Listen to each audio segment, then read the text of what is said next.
Today, Tomasz will tell us how Amazon builds its software, the history of two pizza teams, and more.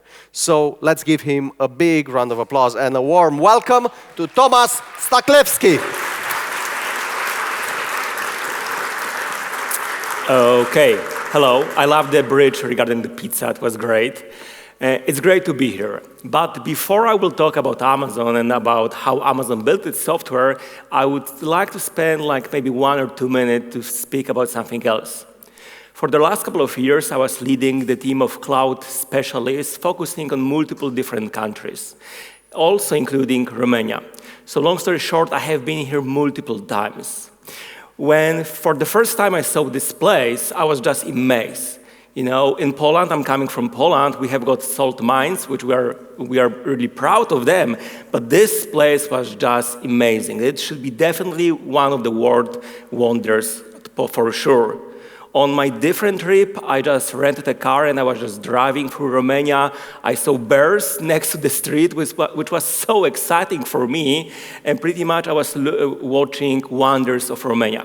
So where I'm going with this short intro is that this is just amazing country. So thanks a lot for having me here today and giving me another possibility to see your beautiful country. But now, let's go to the main topic of this presentation. Let's talk about Amazon and how Amazon built its software and pretty much the history of two pizza teams. Most of the people, when we would be thinking about Amazon, will be thinking about the books. Because Amazon is the website, it's an e-commerce site, you can go there and you can pretty much buy any book which you would like. And this is true, but those days Amazon is much more. If you want and you have got the money, you can go and buy a car. I never tried it, but apparently it's possible. So yes, let's go and let's buy a car via Amazon.com. If your budget is a bit smaller, let's go and maybe you need a mask of the horse. Perhaps this is the day where you really need it, so this day it will be delivered to you. So yes, Amazon is an e-commerce site where you can buy pretty much everything. But those days, Amazon is also much more. When we are thinking about Amazon, we also need to think, for example, about its VOD platform, Amazon Prime, and multiple different TV series, movies, which are being delivered to users across the globe. One of them, for example, Invincible, so if you don't know it, I highly recommend, the last episode, 10 out of 10 on IMDb, definitely great episode. But Amazon is also other stuff. We're living in the virtual world, but it's also about being physical. Multiple types of devices, also a lot of them having something which is called Alexa, so artificial brain from Amazon, with which you can talk and ask things. You can say, Alexa, call me Uber, Alexa, order me the pizza, and so on. Just a few weeks ago, there was the new upgrade of the Alexa, which is called Alexa++, so pretty much which is using generative AI to make the whole conversation even better and more interesting. If we are in the physical world, let's go to shops. So yes, you can go to a website, but you can also go to a physical shop. And there are multiple different types of shops which Amazon is doing. One of them is Amazon Go, which is a very special type of the shop because pretty much you enter the shop, you pick up stuff from the shelf, and you just leave. Without actually paying, without standing in the line, you just take and you just leave. And although I could go on with multiple different examples about what Amazon is doing, the last thing which I would like to point out, because probably this is the most interesting for most of you, is a very peculiar type of the business which Amazon decided to do, which is AWS, the most popular cloud in the world. And we'll be talking about AWS a lot during this presentation because it's connected with everything what I will be talking about. So why am I saying this to you? Why am I going through different type of the businesses which Amazon is doing? Because the bigger you are, the bigger the company, the corporation it is, it's much more difficult actually to drive the innovation. Because there is so many people, processes, and so on, that as soon as the company reaches a size, when it wants to come up with something new, it becomes really difficult. So driving innovation becomes really tough. So Amazon, for the last 30 years, was doing apparently something good, because it's still an innovative company, as we have seen, and it's one of the biggest companies in the world. So during this presentation, what is my goal? I want to pretty much tell you about some of the things which Amazon is doing to drive the innovation. Should you copy everything? Maybe yes, maybe no, but pretty much this is a collection of best practices which I would say brings value to multiple different companies which copy Amazon. So, where innovation begins? Start with the customer and work backwards. We are building something. Maybe this is a device, maybe this is application, maybe new functionality of existing solution. But we are doing this for the customer, for the client, for the user. So her requirements will be the most important. Let's take a look on the quote from Jeff Bezos, which really, is really interesting regarding this topic. There are many advantages to the customer-centric approach, but here's the big one. Customers are always beautifully, wonderfully dissatisfied. Even when they report being happy and business is great, even when they don't yet know it, customers want something better. And your desire to delight customers will drive you to invent on their behalf. So long story short, even if today is good, even if today we have got a great application, it's growing and so on, it doesn't mean that tomorrow it will be exactly the same. Clients, their requirements, expectations are changing, on daily basis. Competition is also looking on what we are doing. So we can't stand in one place, because if we'll be standing, we'll be going back. So we always need to innovate. But how to innovate when we are working with other people? What kind of stuff we should be doing to at least have hope that we will be an innovative company? So from AWS perspective, from Amazon perspective, we could look at this from two sides. One is the cultural aspect, and the other is the technological aspect. And although I suspect that most of you are more into the IT, we'll be going into the IT stuff, later in this presentation, we'll start actually with the first one, which is the cultural aspect, which is as important as pure IT. If you don't have the cultural aspect, cultural things in your company, there won't be any innovation, or it will be very difficult. So at Amazon, there's something which is called Amazon Leadership Principles. There's about 15 of those, like customer obsession, dive deep, earn trust, and so on. We don't have time to go into the details, but pretty much long story short is like this. Amazon is trying to hire people which have got a similar belief system as the other employees.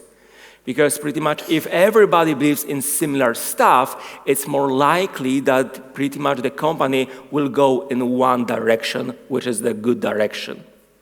We don't have time to go through all of them. Also this is not the objective of this presentation, but let me go through two of them which will be very closely connected with the innovation. One of them is invent and simplify. Leaders expect and require innovation and invention from their teams and always find ways to simplify. They are externally aware, look for new ideas from everywhere, and are not limited by not invented here. As we do new things, we accept that we might be misunderstood for long periods of time. So long story short, if we have got a group of people, we are working for the company and we want to innovate, we need to take a risk. Taking a risk means that sometimes, especially at the beginning, other people might be thinking, we are crazy, it won't work. Taking risk also means that we might fail, but there needs to be a culture in which people want to experiment and they are not afraid of doing this. Taking risk means that there will be failures. And Amazon, although it has got many businesses which are very successful, also had multiple different businesses which totally didn't work. The most famous failure of Amazon is Fire Phone. For those of you who don't know, who don't remember, when iPhone was released 10 plus years ago, Jeff Bezos, Amazon decided, hey, we also want to enter this market. We also want to have our phone, and also we want to have a piece of the cake. Hundreds of millions of dollars were pushed into, hey, let's create a phone. And the phone was created, It was called Fire Phone. And it was actually a good phone. But there was one single problem, and big one. People didn't want to use it. So pretty much Amazon very quickly decided, okay, probably this is not the way how we should grow. And now, those days, you won't buy the phone anywhere. But why am I saying this? First, people in the company can't be afraid of taking the risk. Because when we are taking a risk, when we are experimenting, not always it will be successful. But also people can't be afraid that if there will be a failure, they will be fired. So even though Amazon invested here hundreds of millions of dollars, what happened with all the teams, the developers which were on this project? Were they fired? No. Their expertise was later used to build other solutions, like, for example, Fire TV, which is very popular those days. So this was an example of thing which didn't work. But again, we accept that we might be misunderstood. So another case, and we were talking about Kindle already today, was the Kindle. So when Amazon decided, okay, we not only want to sell the physical books, but we will be creating a device, thanks to which people will be able to read it on the device, everybody were like, maybe not. The first version of the Kindle was a brick. If somebody would hit your head with this, you would need to go to the hospital. It was not the best device. But still, Amazon decided, no, we know what we are doing, we believe in this. And Amazon decided to continue, and now, across the globe, when you are thinking about the e-readers, you think about pretty much Kindle, which is the most popular. But the most, successful business which Amazon created, and at the beginning everybody thought that this is just a crazy stuff, was when about 16 years ago when Amazon said, hey, we built the expertise of running our own infrastructure. And running infrastructure for Amazon.com was not an easy thing. Scalable, high-level, and so on. So Amazon decided, hey, let's start selling this knowledge to the others in the form of web services and so on. The term cloud didn't exist then yet. At the beginning, everybody thought it's just stupid. Amazon is, okay, it's a website, but it's not a cloud, it's not an IT company. But Amazon said, no, we believe in this. And then 17 years ago, AWS was created. And very quickly it turned out that pretty much this is a great idea for the business. And then everybody started using the cloud. Only after a few years, Microsoft decided, hey, this is an interesting idea. Let's also create the cloud. Google, and so on, so on. So AWS was created. AWS was created in those days, millions of clients, companies across the globe are using AWS. And what is also very interesting is that very often this is the competition of Amazon. Before I was talking to you about, Prime Video, so VOD platform. The whole Netflix is running on AWS. So the big competitor of Amazon, Netflix is 100% on AWS because it turned out that pretty much they want to leverage the best practices of Amazon. Okay, let's go back and let's go to one more leadership principle. Be as for action. Speed matters in business. Many decisions and actions are reversible and do not need extensive study. We value calculated risk-taking. So this is a very connected with the previous one.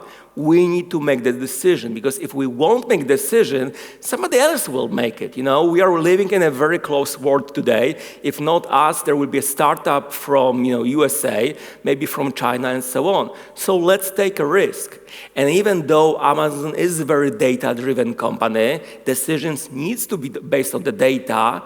Let's not wait until we'll have got 100% of data, because we might not have enough time. Sometimes 80% of data is enough to make the decision. Something which is very connected with this slide is something which Amazon is calling, is it a two-way decision door, or is it a one-way decision door?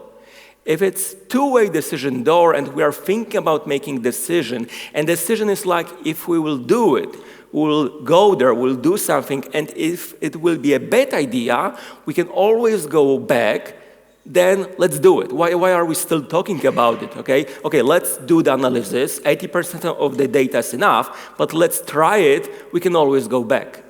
Whenever this is a one-way door decision, it's a big change, maybe organization change and so on. So then, yes, let's go into the details regarding, are we sure that what we are proposing actually makes sense? I was talking to you about, the innovation starts from the customers, from the clients, from the users, and working backwards. So Amazon is doing this in a very peculiar way. But first thing is about, do we really know who is our user, who is our customer? And although most of you will be now thinking, of course we know. Trust me, I have been talking with thousands of clients, companies across the globe, and this is much more difficult question than in most of the cases we'll be thinking. So do we really know for whom we are building, our application, our system, our functionality? Do we know what kind of customer problem are we solving? Is there a problem, or are we thinking that there is a problem because it's more our problem than their problem? Is the value of our product clear for the customer? Because maybe, yes, we are thinking about, creating something amazing, something which will change the world, but maybe the world is not ready for this because we are just not clear what kind of the value it will be bringing. So, if it's not clear, nobody will be using this, so then, maybe we actually need to change something. How do we know what customer needs? Operating on the gut feeling is good sometimes, but in most of the cases, we need to have some kind of data. Again, 100%, usually it's not needed, but we need to operate on data. Inside of the Amazon, there's a very interesting concept. So imagine that you have got an idea about a new thing. It can be a device, application, solution, something new. So whenever you have got something like this, before you have got the approval to do it, before you will write the first line of code, you need to do a few additional stuff. One of them is, for example, you will create a press release. You will simulate that you are announcing to the world that today we are announcing something great. This new application which will be do something. Just imagine, you are doing this, although you still don't have approval to do it. Although you didn't write a single line of code, you might be 2-3 years ahead of actually announcing it. But already now you are doing the press release. Why do you do it? Because when you write the stuff, usually you start identifying problems. Is the thing what you are doing clear? Because if you can't write a short, paragraph to the press, how are you gonna to sell it to the others? What you also will do, FAQ. And again, we are 3 years ahead of doing anything. But you will create FAQ. Others will check it, and it will, we will make sure that pretty much, again, the idea is clear. Some kind of visual graphs also to make it, useful depending on what kind of the systems, applications we are building. So again, those things are being done before you will get approval. So pretty much when you have got those, You have those, you spent your time, you did your homework, and then you go to your manager, to Jeff, and so on, saying, hey, I have got an excellent idea for new business, for new system, application, and so on.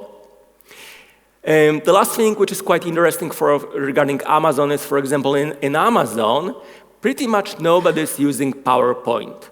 There are multiple meetings. Trust me, every day I'm spending a lot of time on the meetings, but there is pretty much almost no PowerPoint. Whenever there's a review of something, a review of business, a review of new application system, and so on, what we will do, there will need to be a document, not a PowerPoint. Because PowerPoints are really not the best way to sell something, to pitch something. When you have got a PowerPoint, it's mainly about the speaker, Is the speaker know how to sell the deck? Is the deck, nice, and so on?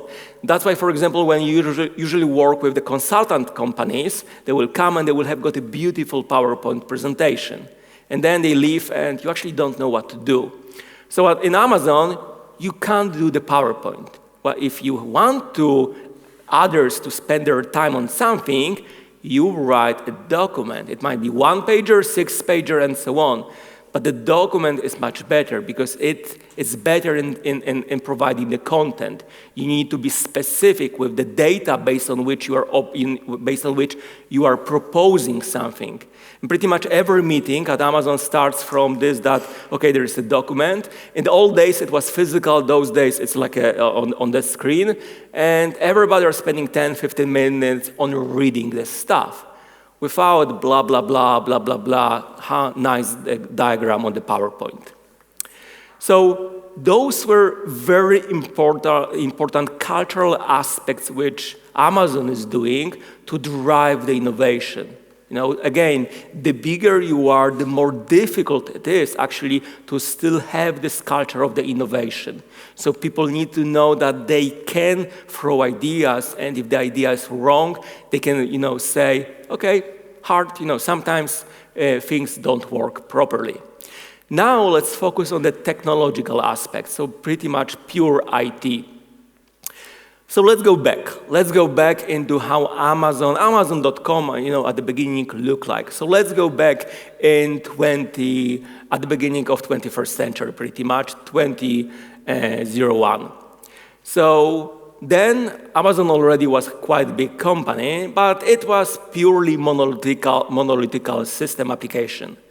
Why? Because it was pretty much still a startup. And when you quickly want to build something, usually the monolithical approach, even not the best one, as everybody should pretty much know, is the easy way to do. So Amazon was adding the functionality systems and so on, and it ended up with a monolithical application.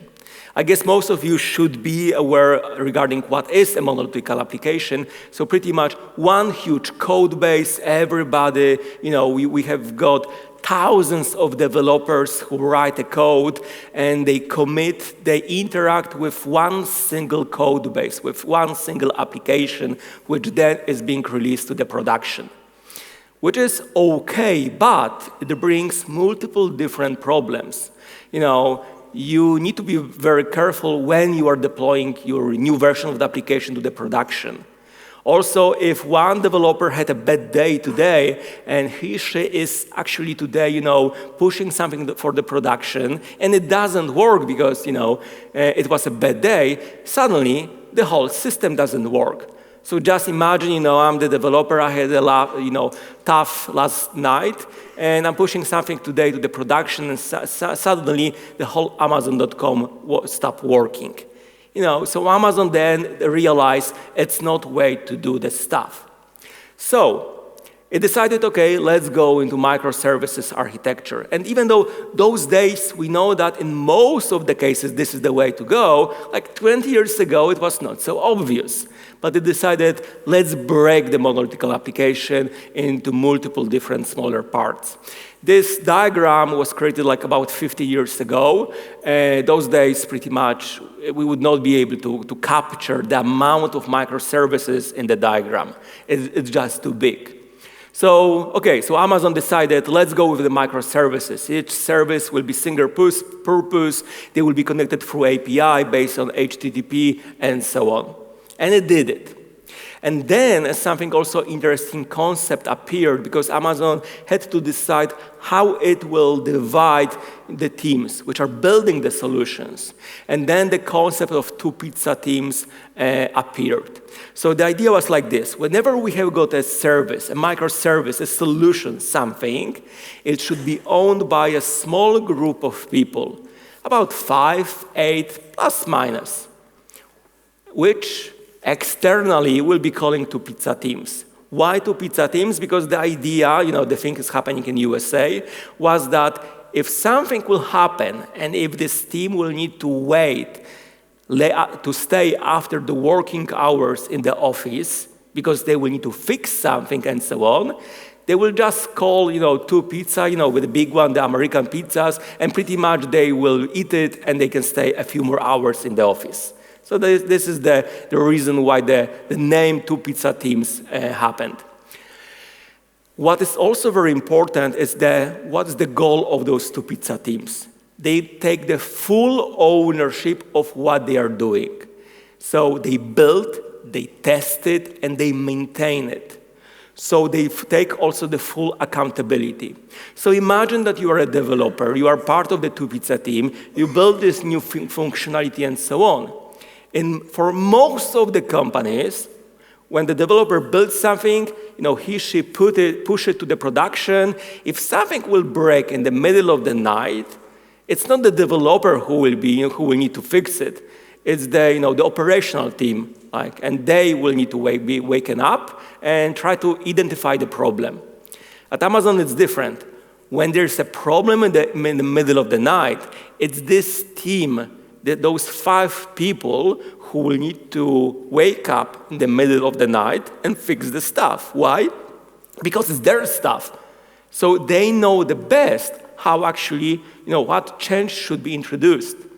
And also what is very important, when developers, but not only developers, know that it's them who will need to fix it, suddenly the quality of the code goes much better.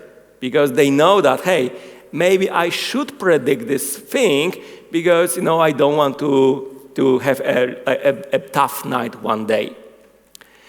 So there is a single-threaded leaders. So again, it's easier to identify the problem. So, okay, we have got a problem here. We clearly know who should we reach. It's not like, oh, it's not my fault. It's like, reach out to the DBA. The database administrator will fix it. Or, hey, maybe this is a networking thing. So let's reach out to the networking team. No, it's your service you are responsible for, and so on. And just to be clear, those two pizza teams, those services like 5, 8 people, and so on, some of Amazon services, tools, applications are really big. Let's take, for example, S3. Some of you know S3 is the simple storage service, so pretty much the storage of the internet. Most of the data will be on internet, will be on S3. So it's S3, just storage service, will have got hundreds of services, hundreds of two pizza teams, and so on. But still, thanks to this, it's always easy to identify who should be responsible to fix it, and then, because they're responsible, the quality go up. So how do two pizza team works? Internally, we'll be calling them service teams. So service teams, and like I said, they own the primitives which they build. So they focus and they take responsibility of the development, but also on the roadmap. So they need to think about the business impact of what they are doing. So the IT and the business, it's not detached. They are together on what they are doing. Long-term operational, yes, like I said, it's you who is running this. You build it, you run it, pretty much. This is, I would say, the most important phrase at Amazon, which make, again, the quality of everything much, much better. Okay, so for example, who does the QA, quality assurance? Is there a team for this? No, it's the two pizza team which built the solution. They make sure that the quality, the tests are done, and so on. So who does the on-call? So who will have a tough night if something will happen? Again, it's this two pizza team which built the solution. Okay, so what does the ops team do? You know, the operational team do? Everybody have those? No. The operation team doesn't exist at Amazon because pretty much each of the two pizza teams has got their responsibilities and so on.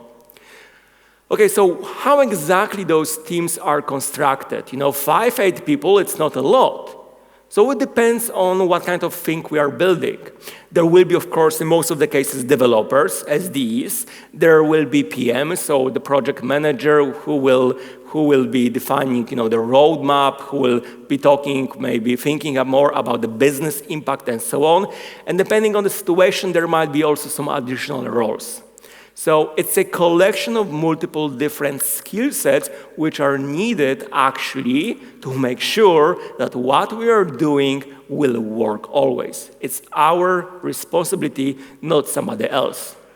So it sounds like a freedom because they decide pretty much on everything. And this is also a very unique thing about Amazon. When you are working in a service team, when you are working for the two pizza team, it's on you to make the decisions because nobody else knows it better than you.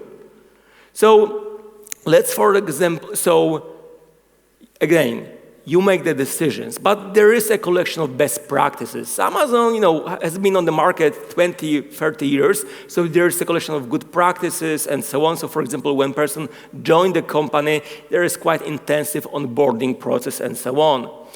Every month, whenever there's a service teams, they prepare a document about how their service is going regarding metrics, problems, and so on, which is then being evaluated by other teams pretty much to share the knowledge, collaborate, and so on. But the freedom is there. They decide what to do. So I will give you the one example. Let's say I'm building a functionality and I need a database. What kind of database I will use? It's not like Jeff Bezos will say, hey, now at Amazon, all of us are using MySQL because this is the good database and so on. No, every case is different. Maybe you need to have a graph database, relational database, in-memory database, ledger database, maybe MySQL, maybe Oracle, maybe SQL Server, and so on and so on. So who decide on, in this case, about the database?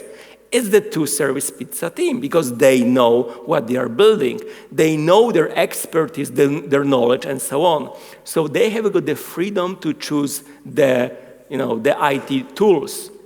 And how do they do it? They leverage AWS. This is a very interesting and unique fact because AWS, which was created, is both being used by external users, all of you, but also internally by the service teams. Trust me, this is a very unique thing. Other cloud providers are not doing this like this. Internally, hey, you are working for Amazon, you want to build something, use AWS. And for those of you who may be a bit less familiar with the cloud, I'm always saying the cloud is pretty much Lego blocks. You go to the cloud, you pick up the Lego blocks, which you need to build something. And it's easier when there's a concrete, specific Lego block which you can use to build the thing which you want to build. There are hundreds of Lego blocks. Maybe it will be artificial intelligence, maybe containers, maybe something. In this case, I need a database. What kind of database? There are multiple, let's say in case of AWS, there are like 20 different Lego blocks. So let's say I'm going, I need a Postgres database. So I just pick up the right Lego block, which I will use to build something. What is important? Does it mean that I, part of the service team, two pizza team, need to know how to operate Postgres and so on? No, because this is a managed service. So I can focus pretty much on utilizing the database, the Lego block, but pretty much all the background stuff is being done by the cloud.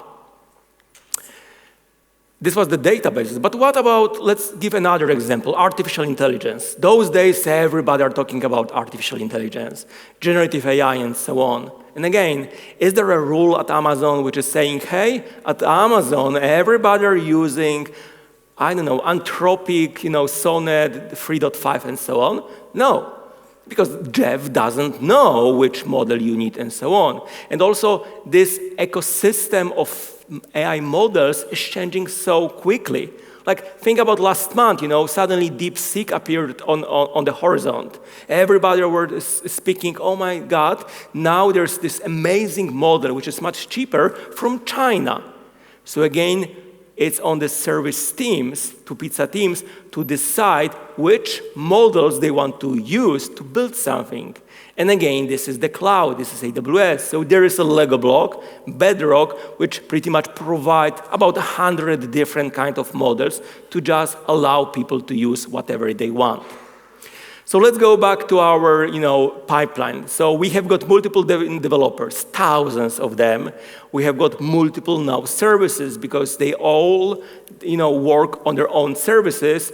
And we should think also a bit about the pipeline, so about the way how we deliver everything to the production and so on. So again, Amazon decided it needs to be self-service because we don't want to have a dedicated team to do this. It needs to be technological agnostic because we don't know what they were using. I was talking about the database, I was talking about the AI models and so on. But what about the languages? Maybe those are using Java 6, those are using C, those are using Python, this team is using Rust, and so on. So again, it's up to you. You can use any language which you believe will make sense in case of this application system and so on.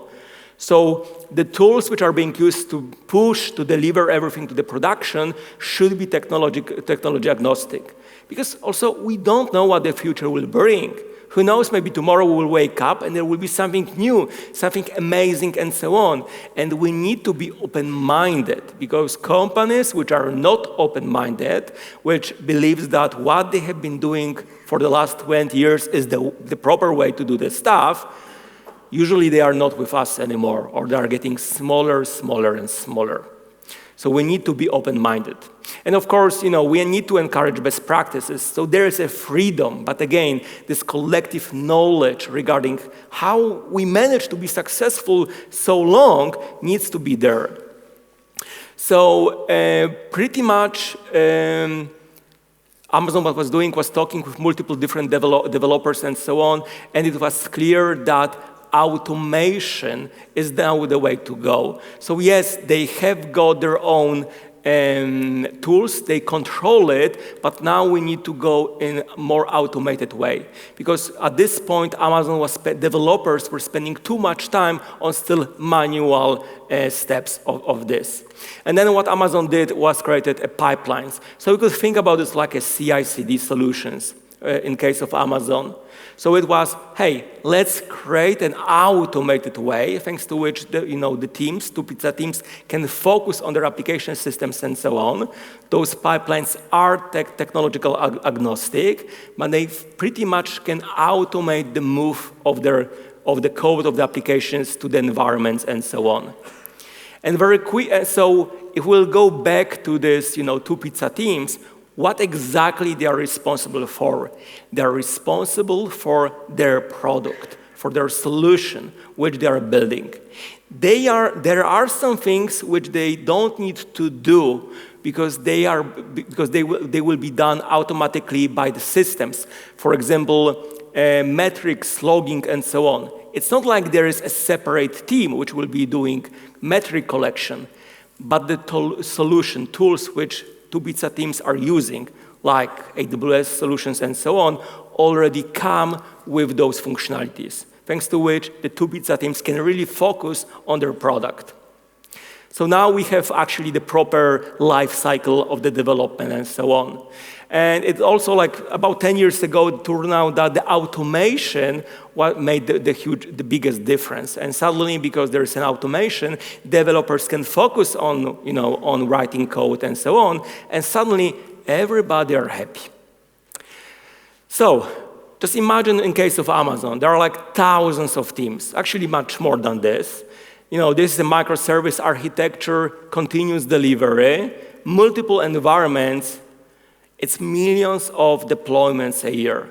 Amazon is like a huge really company, but all of those things had to be implemented there to allow everybody to pretty much to deploy as often as possible to be ahead of the competition and ahead of the client requirements and expectation. So the last thing which I would like to discuss is a bit about the DevOps. So as most of you probably know, the DevOps is not one single thing, it's a collection of multiple things. It's a tools, practices, and cultural philosophy. So in case of DevOps at Amazon, if we'll be talking about the cultural philosophy, it will be like multiple different things. And most of them I already discussed. The teams have got ownership, accountability of what they are doing. They are not afraid of taking a risk. Yes, they should always evaluate the risk, be prepared and so on, but take it. Something really good can happen out of this. If you have got the teams which are too afraid because there will be their manager, their CEO, who will then come and ask, why did you do it? Then you're limiting the innovation. Practices. We were talking about continuous integration, delivery. I didn't talk about all of them, but for example, self-service environments. At Amazon, there is no environment team. When you need a database, when you need a server, you are not creating a Jira ticket. Because then you would be wasting time. What you do, there's cloud. There's AWS in this case, of course. You just go and you spin up whatever you need in a proper way, in the way of infrastructure as a code. Tools, again, we're talking about most of them, but maybe a few sentences regarding metrics, logging, monitoring. At the beginning of this presentation, I told you that Amazon is a very data-driven company. You don't need to have 100% of data, but 80% you should. Otherwise, how are you making the decision? So pretty much metrics, logging, and so on. And imagine that you have got two pizza team, which is building a very technical component, microservice, and so on. And they still every month prepare a review, a metric, pretty much document, which describe the most important metric regarding the solutions which they build. Latency, what is the cost?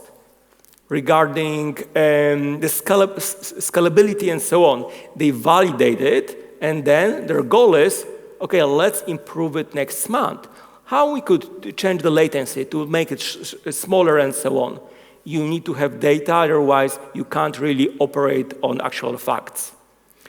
So deployments, instead of doing a few of them every year, we have got deployments which are happening daily and multiple times and so on. And what is the most important is the failure rate is getting lower and lower, because you can really react very quickly. The last thing, some of you know this, it's estimated that when we have got a developer, an IT specialist, 30% of the time of the developer is being actually spent on writing the code, in doing something which will bring actual value for the business. 70% is about, let's say, boring stuff, documentation and so on. And Amazon wanted to change it pretty much. We have got a lot of developers. We would like them to spend majority of their time on writing the business logic. So everything what I was talking to you for the last 20 minutes, okay, microservice, DevOps, and so on, it's clear. Is there still place for improvement? Yes, there is. There are so new stuff, like, for example, we could use artificial intelligence to make it better, faster, and so on. Maybe we have got old application systems which we have built 10 years ago, and we could modernize them again with artificial intelligence. So let's take a look on the typical software lifecycle process. A typical DevOps, we have got a planning phase, we're thinking about what we'll build. Then there's a coding phase, we're writing the code, building, testing, and then we're moving it, let's say, to the production. So we are in the production, we are operating, monitoring, and then going back. So nothing new here.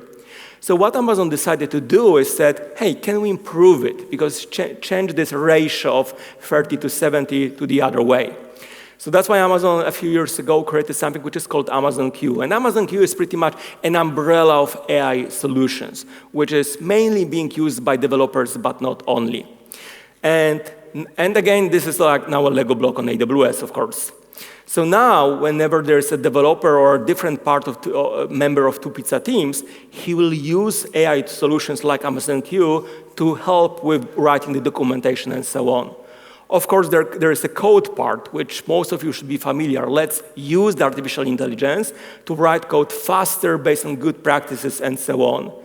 But also the build phase, how we could use artificial intelligence, Amazon decided, why not? And now instead of going and spinning up databases, servers and so on, we just interact through artificial intelligence. Just imagine you have got Alexa and you are saying, hey, spin up 5 servers, a Kubernetes cluster and so on.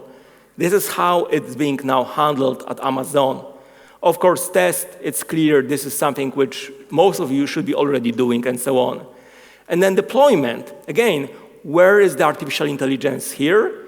I'm saying, instead of, manually or even semi-automated way moving solutions to the production, we are interacting with our systems pretty much by text. We're just writing or speaking, hey, let's move this application from this repository and let's deploy it on the pre-dev environment and so on. So we use human language to interact with IT. Operate, monitor. Let's say that there's a problem on the application system. It's on the production. What usually those days we would do, most of the people, okay, we have got somebody, she's checking the logs, metrics, and we're trying to correlate the problem to fix it. And the time is passing, minutes are passing, hours are passing, and so on. Now with artificial intelligence, what Amazon is doing pretty much is saying, hey, evaluate everything and tell me what is the reason of the problem. And then pretty much it's artificial intelligence which is going and is checking the correlation and so on, which make life of the IT teams, of the two pizza teams, much more easier, better. So suddenly we have got old, good-fashioned, software life cycle, but there is artificial intelligence. So pretty much it's much more faster. So how do you organize for innovation? There's a cultural aspect and the technological aspect. So to make a small summary, customer obsession, hire builders, support them with a belief system. You need to have people around you who believe in a similar thing. Then everything is easier. Encoded behaviors that facilitate innovative thinking. Like, for example, people should not be afraid of taking a risk. Technical structure and tools that support rapid growth and change. Self-service, microservices, CI/CD, DevOps, artificial intelligence. And small empowered teams that own what they have. So pretty much you build it, you run it. With this, I would like to say thank you, and thanks a lot for having me here today. Cheers. Thank you, Tomasz.